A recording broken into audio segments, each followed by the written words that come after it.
You are listening to the Getting Lucky Mixed Martial Arts Podcast. Heyo! I am your host, Lucky Robert Curtis. I am joined by Mitchell Stuckey, Stuckey and Lucky. Say hello, Mitchell. Hello. I did it. I did what you said to do. That's right. Hello. That's a shout out to our buddy Tom, who probably doesn't even listen to the show anymore since he's no longer a co-host, a bastard. I miss you, English Tommy. We miss you. Not enough to bring you back on the show. Whoa. No, Tommy will be back, I think, for UFC 158, so he can be the only Diaz fan on the show. Like he thinks that we're massive haters or something. Whoa. Today, we're going to preview UFC on Fuel TV 8, or as the Japanese say, Hach. I believe that's right. My kid's in karate, and we've learned Japanese counting. Ich, ni, okay, whatever. But before we do that, I have two little points I want to bring up. First is, this is something I've been meaning to talk about on the last two shows, but I've forgotten, and that is the last episode that has aired for The Ultimate Fighter 17, Jones vs. Sonnen. The new episode airs tonight, I believe, in America. That is correct. Originally, they were making the Australian audience, where I live, wait until Sunday to watch the episode, so I tweeted at UFC Australia, "Don't be mad if the ratings suck because all the Aussies are watching it on the internet." And then presto changeo, they've announced it. Guess what? They're airing it on Wednesday afternoon, which is basically an hour after you guys see it. Mm-hmm. I feel like that was me. I feel like I brought about change on behalf of my Aussie brothers. Well, everyone except Floyd. You thinking the world revolves around you, that's not anything new. No, it's Mr. Lucky goes to Washington, and he gets shit done. But I wanted to ask you, how awesome was it? First off, did you watch the episode? I did, yeah. Okay, how awesome was it that Bubba Jenkins got his ass kicked? It was fully awesome. The only thing that douche could have made it better is if he was the guy that Uriah Hall knocked out ridiculously badly. Yeah. Or if that Josh Salmon.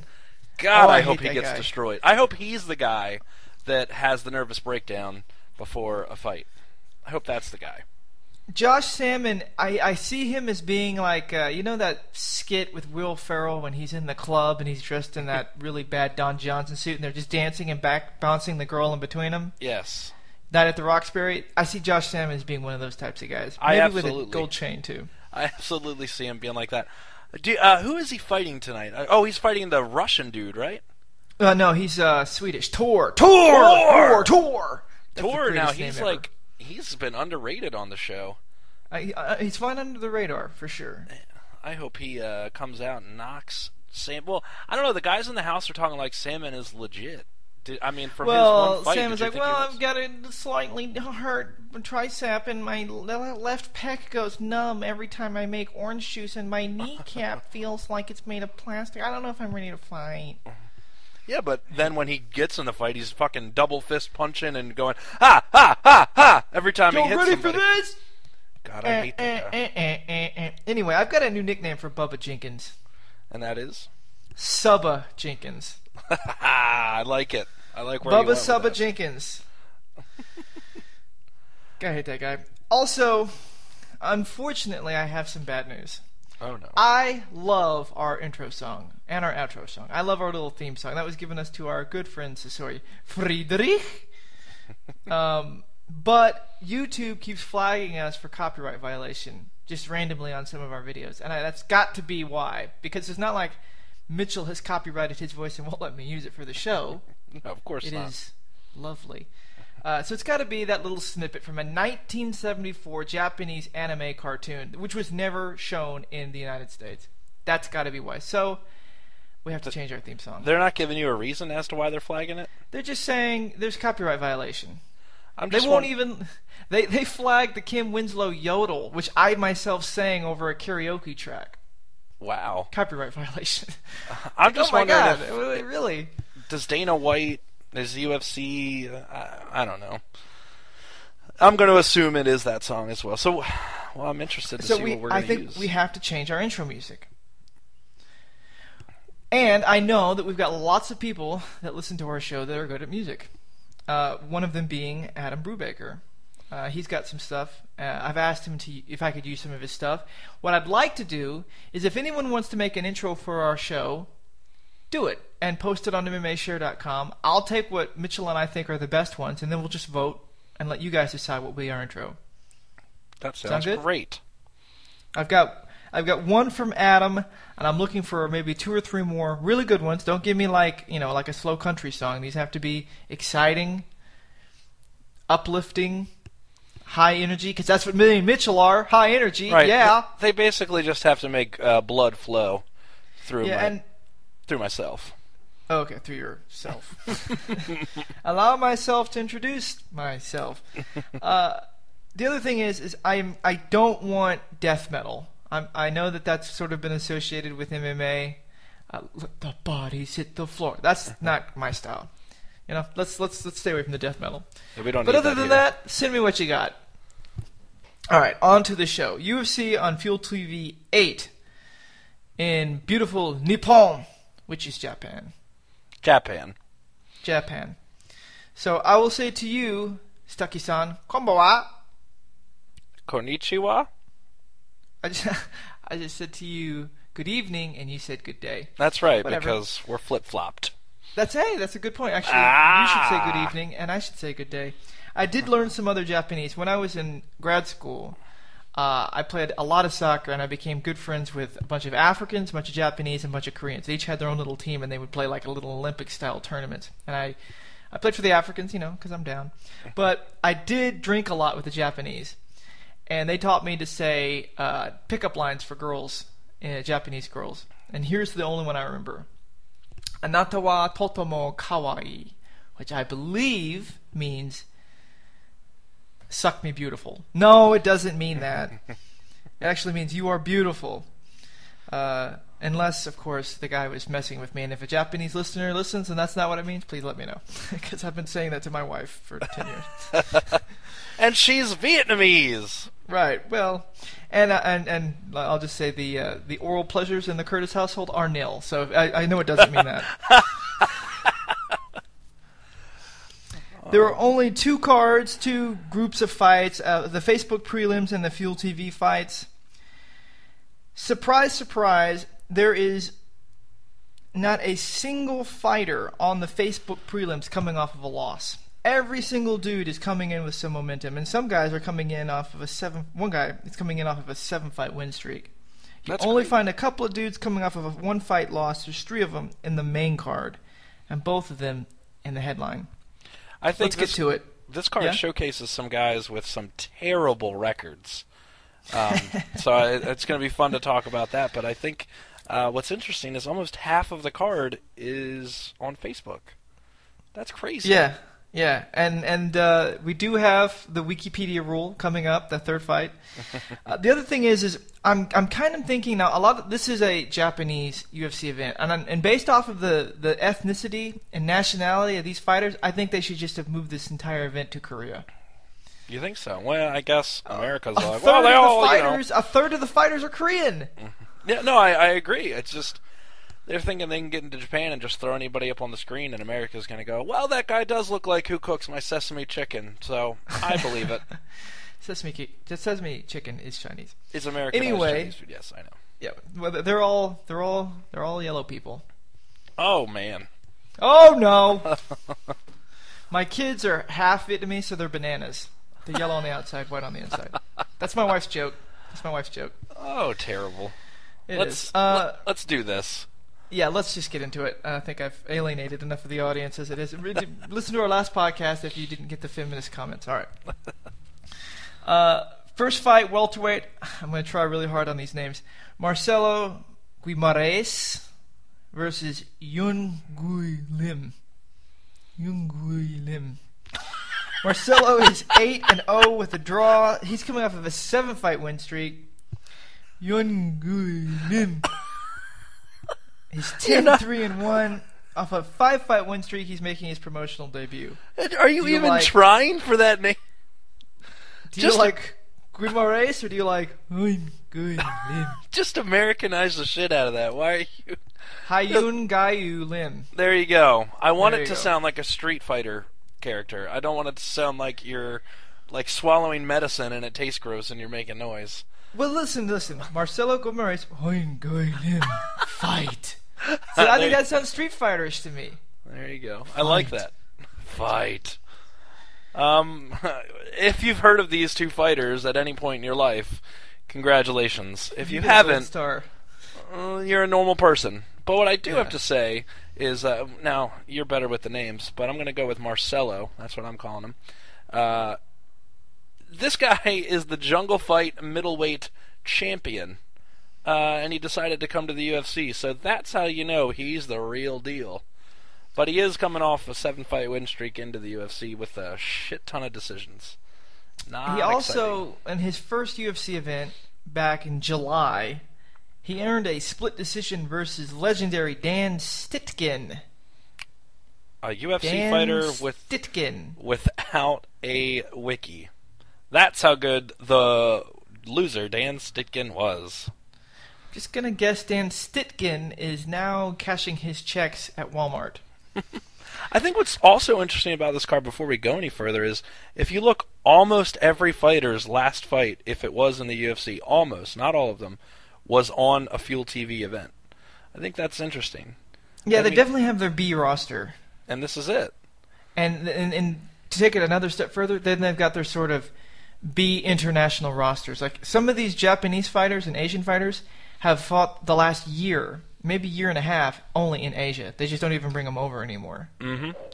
Yeah. Between Macau and the two Japanese cards, a lot of these fighters have just fought in Japan and Asia. Who do you like in this fight? I like the... You say like Marcelo. What's that?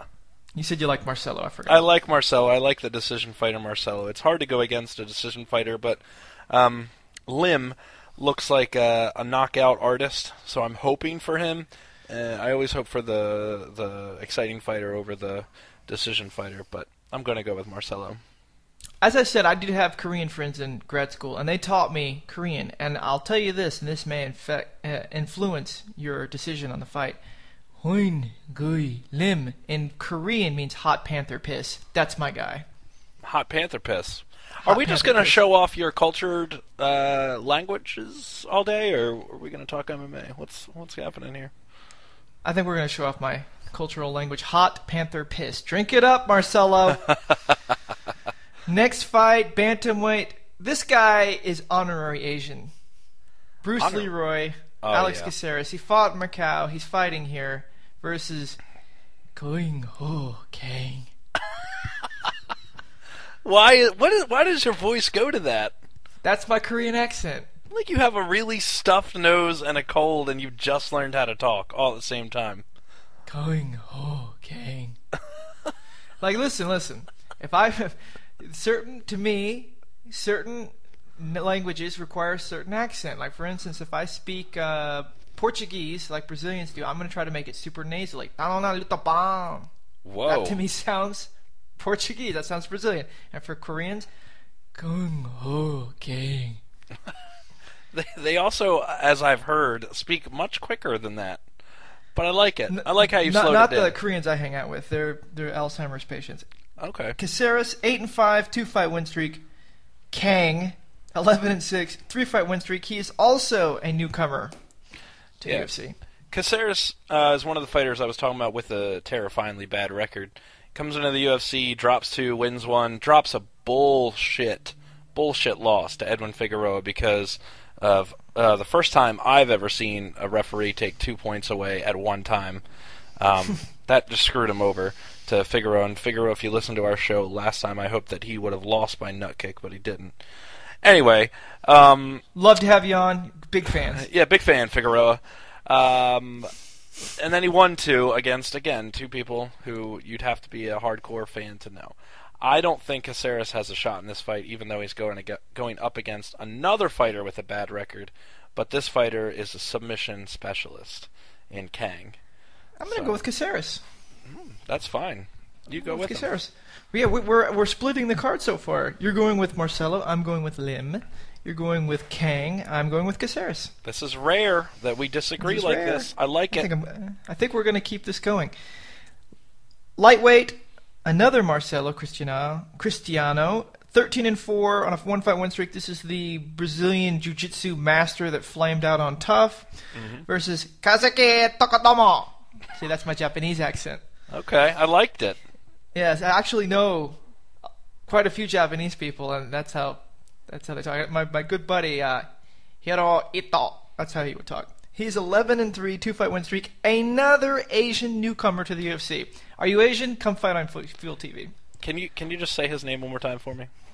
Kazuki Takadama. I like him in this fight, actually. Marcelo flamed out, like you said. He is a submission dude, but I think he's getting up there in age. He trains with the right people, which is fantastic, but I don't think he's going to win this. Every time I watch Cristiano fight and the way he holds his chin, I think of that song, "Let's Go Fly a Kite Up to the Highest Height." He airs that chin out like nobody's business, just waiting to get touched on it. No, and his coaches screamed from him, at least all over The Ultimate Fighter. It was like, put your chin down, tuck your chin. And you have to imagine every coach he's ever had, ever since like Pee-wee Brazilian Jiu-Jitsu back in Sao Paulo, wherever he's from, we're saying, seriously, Marcelo, you got to tuck that damn chin. How many times we got to tell you? Yeah, maybe he's just got like a birth defect. He can't put his chin down. I don't know. Whatever Cecilia did, you would think that had taught him something, but yeah. I don't know. I like Sam Cecilia, by the way. I was thinking about that the other day. I kind of wish he was in the UFC over Chiesa. I'd like to see him fight Chiesa, is what I'd like. Even though they're buds, I'd like to see Mob Wars. I'd like to see Chiesa's chin fly off. You know what? I take that back. Sam Cecilia should be a leg breaker for the one of the 5 families in New York. It'd be perfect. I'm gonna go with Takadama. Me too. We're gonna Domo agree. arigato, But you know what? We're breaking our wiki rule there. That's true. Both of us. But maybe we know too much about Marcelo Cristiano. That's his down. We know what we're getting with him. Yeah, and it's not good. Next fight, bantamweight, Takeya Mizukake. There's probably any Asian person that's listening to this show is turning off immediately and unsubscribing. I'm sorry. I won't stop, but I am sorry. He is 16-7-2 off of a 1-fight win streak versus Brian Caraway, 17-5 off of a 3-fight win streak. Can I say something first that will highly influence your pick in this fight? Sure. Brian Caraway is dating Miesha Tate. I knew that. That's right. He's killing it in the bedroom. Every night they grapple, and I guarantee you he gets the submission. I knew that they were dating. The reason I know that is because he went banana sandwich when Miesha Tate's arm got, dismantled by Ronda Rousey, saying that he was going to fight Ronda Rousey and he was going to get back at her for what he did or for what she did to Miesha Tate. For what it's worth, Caraway, Ronda Rousey would destroy you. She would eat you up and spit you out. Brian Caraway looks like he's got hair plugs. But for this fight, I'm going to go with Mr. Tate. I think his submission skills will allow, because she owns him. I think, what do they weigh? They weigh the same amount at this point. They're both bantamweights. Yeah, so. That's funny. Like, he's got to have mad game because she's not like ugly. She's got a little bit of an Avatar look to her. She does. That's perfect. But she does have abs. She's got a smoking body. Yeah, Miesha Tate is very attractive. And he kind of looks like, he kind of looks like you talk like this. My name's Brian Caraway. So he's got to have mad game. That's all I'm saying. They're the same. I mean, you would think a fighter chick like Miesha Tate could, I don't know, she'd be banging Big Johnson LeVar, That's what I would think. For what it's worth, I think Miesha Tate is, without Gina Carano in the UFC, she's in the women's MMA, she's the most attractive female fighter. No. It's Uriah Faber. All right, so who do you like in this fight? I like Caraway. I'm going to Takeya Mizugaki. I think the last guy he fought was Howland, I believe. Mm-hmm. And I like that fight. And he's specifically the guy I was thinking of that's been able to fight his last few fights basically in Asia. And Caraway's coming over. He's going to have that crossing the Pacific jinx.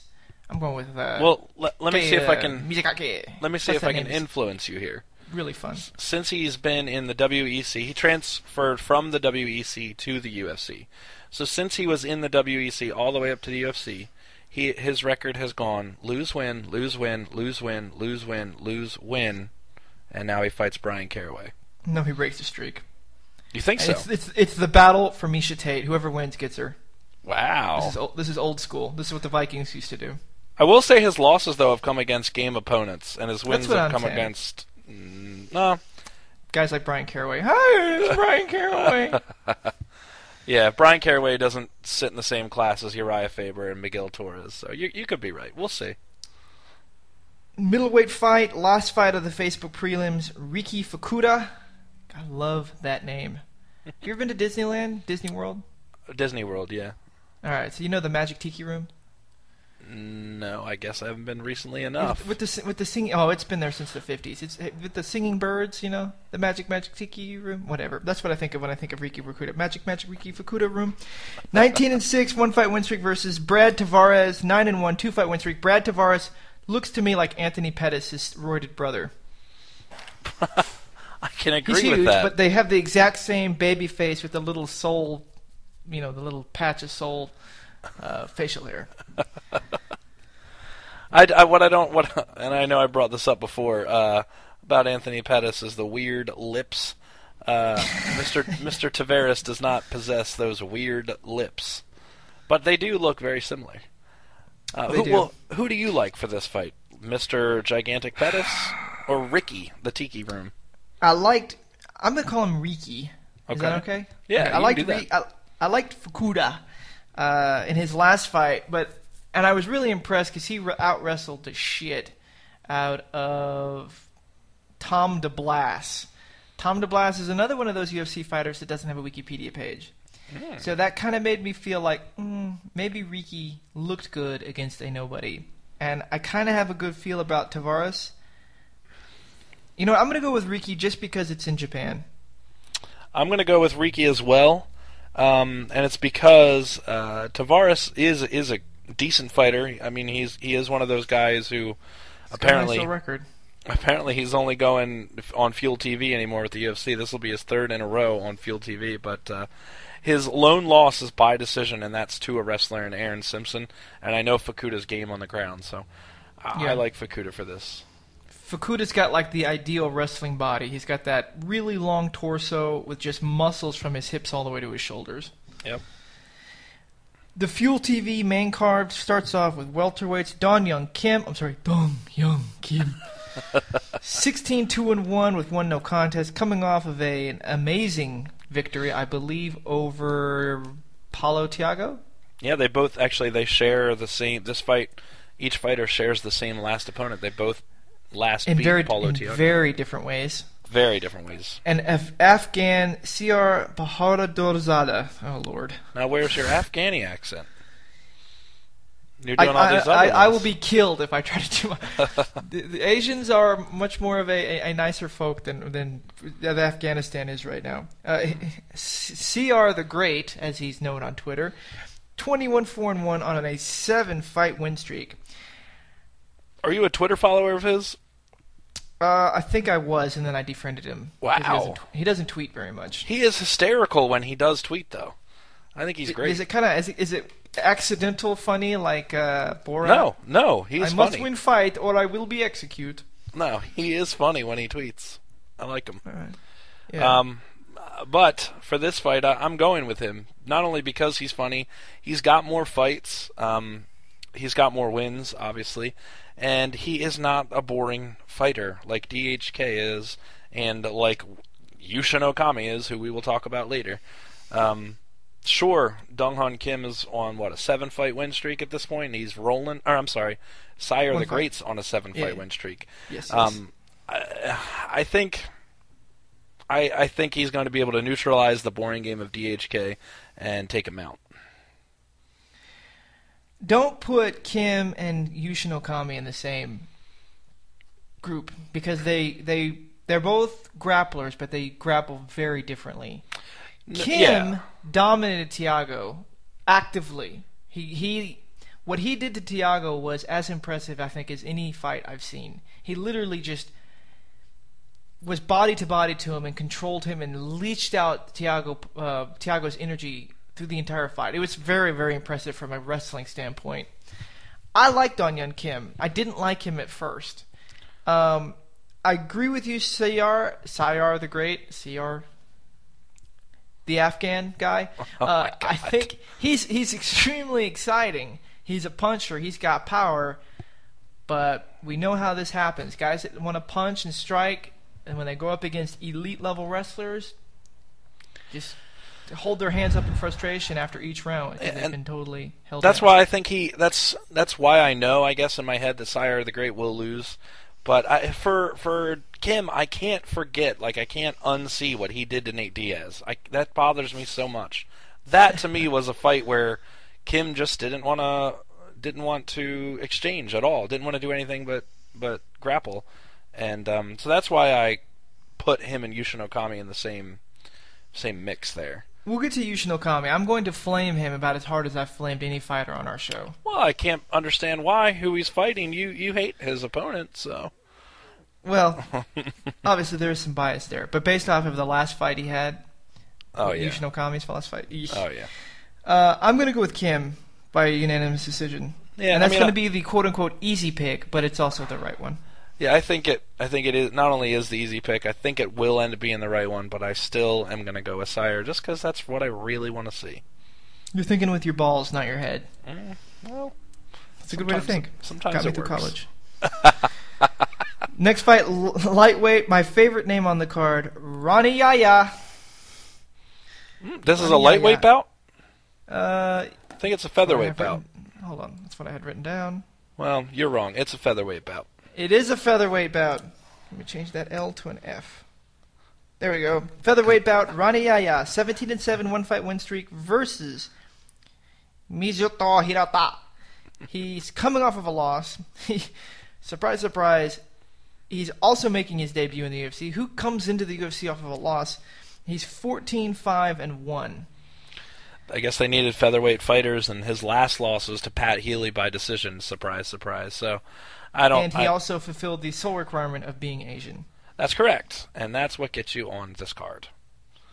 It seems like other than Pat Healy and a guy named Ryan Schultz, he's only fought Asian people. This Mizuto guy. So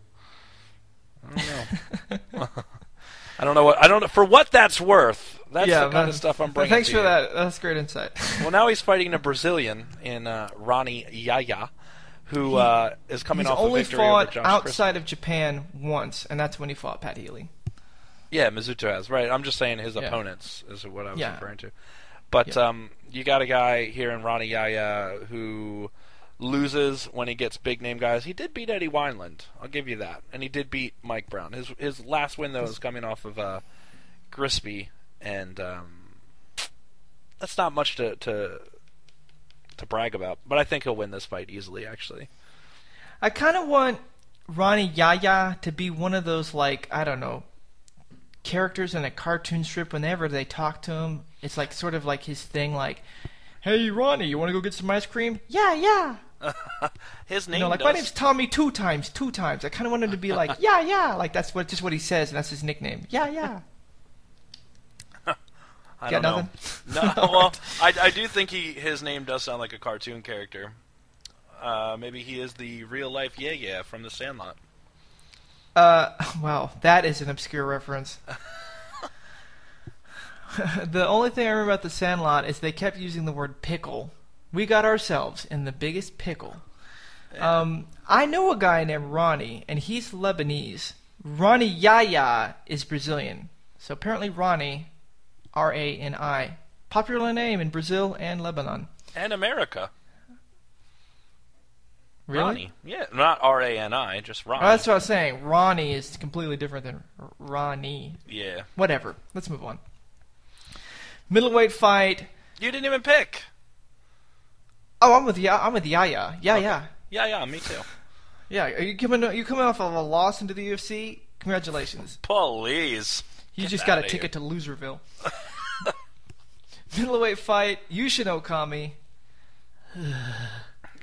He is 28-7, coming off of a 2-fight win streak, including a absolutely ridiculous, embarrassing, condemnable performance against Alan Belcher, versus Flash, he saved every one of us. Shango, Lightning, Hector, Cuban, Olympian, Judoka, Lombard, my best friend. He doesn't even know it exists. Somebody's got a boner for Hector. Yeah, I sure do. I've got a lomhard. See what I can't blame you either for the attention he's given you.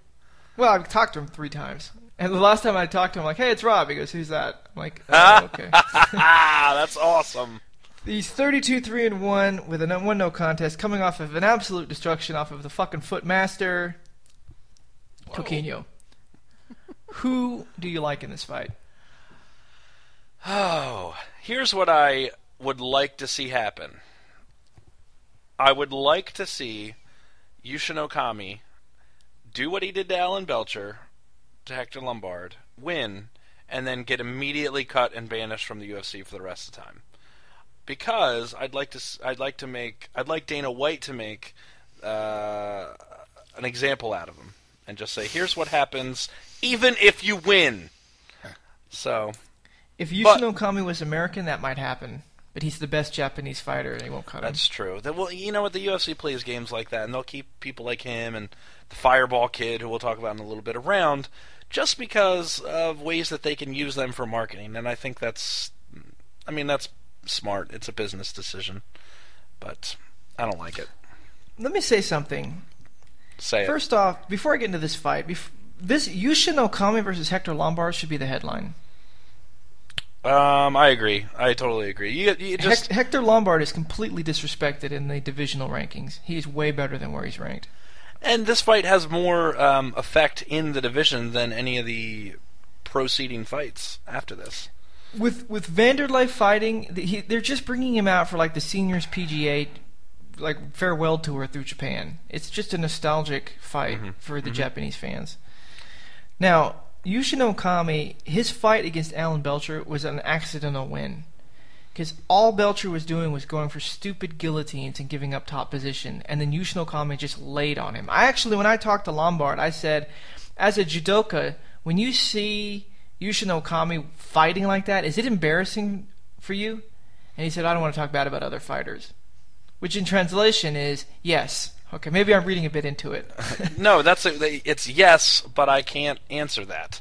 Right. Because then I would be talking bad. That Okami performance was literally the worst fight I've seen in the last 2 years. It was terrible. It was very boring. I'd rather watch Dan Henderson and Lyoto Machida run away from each other for the rest of the next 2 years than see that. But how do you see this one playing out? This is what would be great for the division. Hector Lombard destroys Okami in the first round. I think Lombard beats Weidman if they fight today. I think Lombard, in my opinion, he's got a black belt in jiu-jitsu. He's got a black belt, well, the equivalent of a black belt in judo. He's an Olympic-level judoka, and he's got heavy, heavy hands, a great chin, and power. I want to see him fight Silva. And whatever it takes to get him to fight Silva, that's what needs to happen. I think he takes Okami out in the first round. If it goes past the first round, I'm afraid of a Okami decision. I can agree with that assessment. If he does win, where does that put him? I don't think they'll give him Weidman. Weidman's going to Silva, right? Right, that's what I'm saying. I think he would destroy Weidman. He'll probably get like a top 10 guy. Without having the division in front of me, maybe someone like a Bisping or something like that, because that's who he really wants. He really wants to fight Bisping or Munoz because they talk trash about him. I like Lombard. I don't see him. You'll never know until it happens, but it's tough to see anyone do anything to Anderson Silva. But Lombard's got the strength and the Hulk power to do it, so. I don't know if he'll beat Silva. In fact, the chances of it are very slim. But, Silva's, 37, 38? But I do think Lombard is much, much better than what he's giving credit for. Like, he's fourth on this card? Are you kidding me? Yeah, that's ridiculous. That's especially with Yushin Okami being their biggest Asian name, and after this fight, they have the Fireball Kid, and that's it as far as Asian fighters. It's a run through of pride. You got Gomi, Hunt, and Silva. It's whatever. This you could say that this implies that the stagnation in Japanese martial arts when they have to put 3 has-beens on the card. I love Mark Hunt, by the way, but if you want to talk about bad records, he's got the worst record on the card. That's who I was referring to the most with that comment. I got Hector Lombard. Okami's a safe pick. I want Hector Lombard to win. I'm going to have to pick him with I'm picking with my balls again. Yeah. I'm going Lombard. You got lightning on your balls. That's right. Lightweight, Takanori Gomi, 34-8-1 on a 2-fight win streak, coming off of a fairly nice performance back in, I think it was Macau versus Mac Danzig. Coming against Diego Sanchez, 23-1, also coming off of a loss. He hasn't fought, I believe, in a year. That's right. Both guys last fought on Fuel TV. Again. So, Fuel TV fighters, Diego Sanchez and Takanori Gomi. Takanori Gomi's really put a fire, I guess, under his career with 2 wins in a row here. I mean, he's coming off 2 losses, 2 wins, a win. I'm sorry, 2 losses, 2 wins, a loss, a win, 2 losses, 2 wins. So he dropped the ball there on a career that was like off to an amazing kickstart. So, do you think he still has it in him? No, I don't. You think he's lost it? Well, I mean, he's going against a fighter who you could also say lost it as well in Diego Sanchez. Yeah, and Diego talks a lot of mess for someone that is coming off of a loss and doesn't have a win like in, 2 years? Yeah, and he's just, His last win will be 2 years from the day that he fights Takanori Gomi. He cannot strike, as BJ Penn illustrated. He can take a lot of damage, and he's an above-average wrestler for lightweight. Yep. I do think he wins, though. Diego? Yeah. I'm going to disagree. I think Gomi hits him good and takes him out. Oh, no. He won't take out Diego. He'll have to win by decision. I think he stops him. Diego's fought 28 times, has been stopped, period, submission or knockout once. And that knockout was a cut. To BJ Penn. It was disgusting. It was a bad cut, but he's got a freakishly good chin. He does. Gomi's not taking him out. Well, we'll see. And I think he's just going to wrestle Gomi the entire fight. I hope not. I hope he doesn't turn to that. I think it's going to be a Brandon Schaub type fight. I don't think Diego's afraid of Gomi like Schaub was of LeVar, but I think he's just going to grapple him the whole fight and get a fairly dominant unanimous decision. Well, speaking of grappling, heavyweights, Mark Hunt, 8-7, rejuvenated Super Saiyan, the Samoan Salmon. Samoan Salmon. Yep, that's his name, Samoan Salmon. Fan favorite, 3-fight win streak versus Stefan Struve, Martin Skirtle's inbred giant brother. 25-5 off of a 4-fight win streak. Can I just say something really quick? Joe Rogan in the last event said Dan Henderson has the best chin in MMA. That's not true. Not at all. You think Mark Hunt? Well, Mark Hunt is legendary for his chin. Right now, I think the title has to go to Roy Nelson, because no one's eaten more shots from bigger guys than that guy. But you would disagree that Dan Henderson? Oh, Dan Henderson does not have the best chin in MMA. Not the best. I fully clearly disagree. Nelson. I fully disagree. You put Dan Henderson in against Junior Dos Santos and see if he's conscious at the end of it. No, Dan Henderson's not as big as Roy Nelson. No, Roy Nelson's just fat. Mark Hunt, though, well, since we're talking about him, he has been knocked out. Fedor rocked Hendo. But he didn't knock him out. That's what we're talking about. I mean, I'm just saying, Hendo's got a great chin, but there are lots of great chins. He does not have the best chin. Like, Mark Hunt was eating, like, high kicks to the face. Yeah, but he's been knocked out by a much smaller fighter. Right, but I'm saying Mark Hunt's not the number one guy right now. I'm saying it's Roy Nelson. Roy Nelson has the best chin. I mean, there's really no way to test that. It's really neither. You think Dan Henderson has the best chin? I do. What's the biggest shot he's ever taken? I don't write these things down in my diary, but he's taken shots flush and just kept coming forward. And he's never been knocked out in his entire career. He's been rocked by Fedor. Hooray! Man, you could say the same thing about Diego. But the thing is, Dan Henderson has never taken a beating like Diego Sanchez has or Roy Nelson. So his chin hasn't ever been actually like the only thing that's... Shane Carwin took a huge beating from JDS. And he was standing at the end of it. You can point to those fights and say, listen, that guy lost that fight, but he proved he's got a hell of a chin.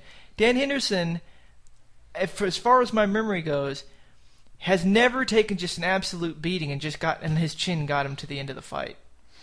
I think that's kind of a requirement to say best chin of MMA. That's just saying that he can use his chin as a weapon, but his striking's good enough where he doesn't have to take the kinds of beatings that Shane Carwin or Roy Nelson I agree with did. that, but to say he's got the best chin in MMA, I don't think you should have to totally drop your hands and forget all of your striking to show that you've got the best chin. When you go up against guys like Rampage, Lil Nog, Anderson, Wanderlei in his prime, and you escape. Though you lost, you do escape without having been knocked out. I think that's a big deal. He took some good shots from Lyoto as well. I mean, not anything that should have knocked him out, but I don't know. Listen, you don't have to drop your hands to prove you've got a good chin, but if you do, it's extra credit. And that'll get you some points from Lucky Rob. That's right. Lucky Rob mark one down for Mark Hunt and Roy Nelson. Stefan Struve wins this by submission. Stefan Struve loses this by devastating KO. You're thinking with your balls again. I am. I would have said the same thing until I saw Shab Lavar, and then I was like, you know what? Stefan Struve's not a complete idiot. He's got to take him down and sub him. Yeah, he is on a 4-fight win streak, which surprised me after seeing the way that he got dropped by Travis Brown. But the smart way to fight this would be to try to get him to the ground. I don't think Stefan Struve is going to do that. I think he's going to employ what he did to Stipe, and he's going to try to put his he's going to try to work on the way that he blocks punches. If you ever notice the way that he blocks punches, his size doesn't allow him to block them properly. And I think Mark Hunt's going to take advantage of that. I think it's going to be a very, very quick fight. Man. So, Stefan Struve has 25 wins. 7 by knockout, 16 by submission. The guy is a submission fighter. Yeah. Mark Hunt also loses quite a bit by submission. Exactly. But I don't see that happening Saturday I want Mark Hunt to knock him out. I know Stefan Struve will sub him. Yeah, I guess if Sean McCorkle can sub you, you're probably... And if you can get submitted by guys half your size, like Gegard Mousasi, and not taking anything away from Mousasi, but Mark Hunt is tremendously bigger. We have a couple of running jokes on this show, and Kim Winslow is one of them. But Sean McCorkle, that's your personal running joke. McCorkle? McCorkle. Anytime anyone gets subbed, you always mention McCorkle. McCorkle, I liked him when he was in the UFC. His mouth got him, where he was. But I wish they would bring him back in this cut happy UFC. Though I highly doubt he's going to come back. He's fighting soon. Sorry, my son's Vietnamese name is Sun, so whenever anyone says that, like, hey, you want to come over? Me and my wife have like this little joke, like, Michael, you're gonna hurt Michael, whatever. So you got Hunt, I got Struve. That's correct. Next fight, the headline: Wanderlei Silva fighting at light heavyweight. God, I love him at light heavyweight. I don't like him looking so washed out when he fights, these catchweights and middleweight fights. Yeah, but he doesn't have the ability though to keep up at light heavy. I was going to get to my next point. Okay. If Vitor is allowed to use TRT, I don't care what Wanderlei's testosterone levels are, even if they're higher than they should be naturally, let him take TRT too. I agree. That'll bring him back. Bring back the axe murder and let him wear a helmet or something for that chin. I want to see him back. I want to see him kill people. He's 34-12-1 with 1 no contest, coming off of a loss versus a man with his honor in a savage land. Brian Stan. That inadvertently rhymed. 12-5, also coming off of a loss. Captain America versus the Axe Murderer. Who do you like? I like Wanderlei. I'm just kidding. I like Brian Stan. Silva's done. Just done. Yeah. I miss him. I miss him terribly. But he's done. And they're gonna try to war, and unless Silva hits him first, Stan's going to knock him out. I mean, can you really imagine Wandy coming out and trying to take somebody down and keep him down? Can you imagine that? It's just so hard to watch Wanderlei fight nowadays. Because you just remember he was an animal. Like, he was insane. When he's in the stare downs with people, like, he just looked like he's going to literally bite their throat out and then throw the heart to the crowd. It's a beautiful thing. Well, I will tell you this: it is a turn on, a legit turn on, when he comes out and does the weird thing with his hands in front of the camera when they're introducing him. Yeah. Holy shit, that gets me pumped. I don't care how bad he is at this point in his career. That gets me pumped. And he's kind of like bouncing from foot to foot, like he's like, I cannot wait for them to start this fight. I'm so excited to hurt you. Yep. I'm gonna have to go with American Dad. Yeah, that's who's gonna win it. Yeah. I really want Silva to win. I want Mark Hunt to win. I want Gomi to win. But if the let's smart just pick say, is Sanchez, Struve, and Stan. Hey, alliteration.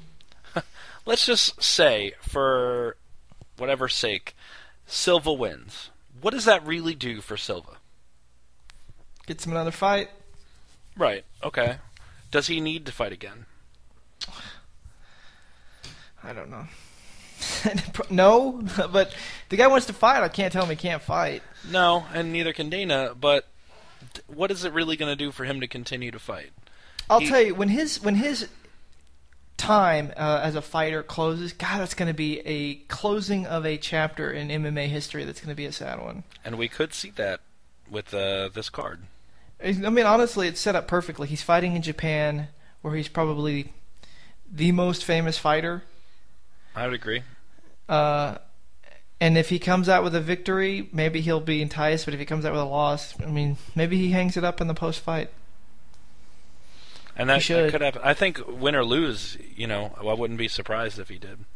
He shouldn't. He should. Nobody wants to see Vanderlei go out like Chuck.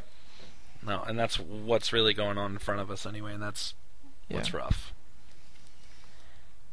Did he lose to Lieben? Who's that? Wandy? Yeah. He lost to Chris Lieben. Yeah, he got knocked out by Chris Lieben in 30 seconds. No, that breaks my heart. He got knocked out by the apparently have no chin Dan Henderson. All right. He's been knocked out more times than he needed to. He's been knocked out by in what, the last 6-7 years by Krokop, Hendo, Rampage, and Chris Lieben. It all started with that high kick. That shin to the head completely turned him around. I know, but that was a sight to behold.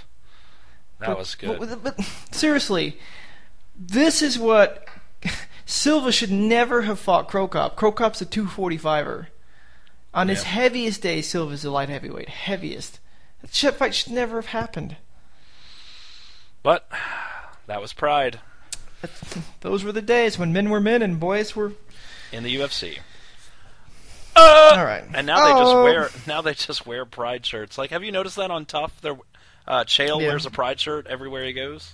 Yeah. And I don't know if John Bones has worn one, but I really don't want to see him in a pride shirt. Just whatever Rashad's wearing, that's what Jones is going to wear. Swagger jacker. All right, so that's the card. What do you think will be fight of the night, submission of the night, and KO of the night? Quickly. Oh, fight of the night. Fight of the night, I'm going to go with. This is tough to put me on the spot. Takanori Gomi and Diego Sanchez. Me too. Submission of the night. I think it's going to go on the prelim card to. I think it was Kang. He's a submission fighter, and no, I'm sorry, Caraway. I think Caraway is going to do something extraordinary to Mizugaki, and KO of the night is definitely going to be Mark Hunt. I'm going with Lombard on KO, and for submission, I think you're right. I think submission will probably come from the undercard, but to be safe, I'll say Struve. Okay, so you're sticking with that idea. Yeah. Lombard really KO? Yeah. Okay. Yeah. I'd love that. Lombard's like sneaky good. Like, it's funny because the guy's 32-3-1, but I still think he's better than people. I think he's way better than people think. I would love to see him KO Thunder and Lightning. It's got a good marketing ring to it. Too bad it's buried fourth fight deep. I know. All right, well, that's the show.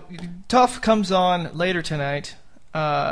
Also, help us with our new intro music. Unfortunately, we've got to let RoboGetta go. And so we're looking for the community of Lucky and Stucky, Lucky Rob, Mitchell Stucky fans to help us come up with music that YouTube will not flag as copyright violation. Yeah, something. And if you want to creative. do a modern art piece where it's just you doing a Buddhist, submit it. Maybe people will like it and will vote for it. Maybe Whatever you want to do. Take a cut of the way that Rob pronounces random people's names and just make that your beat. Lim. There you go.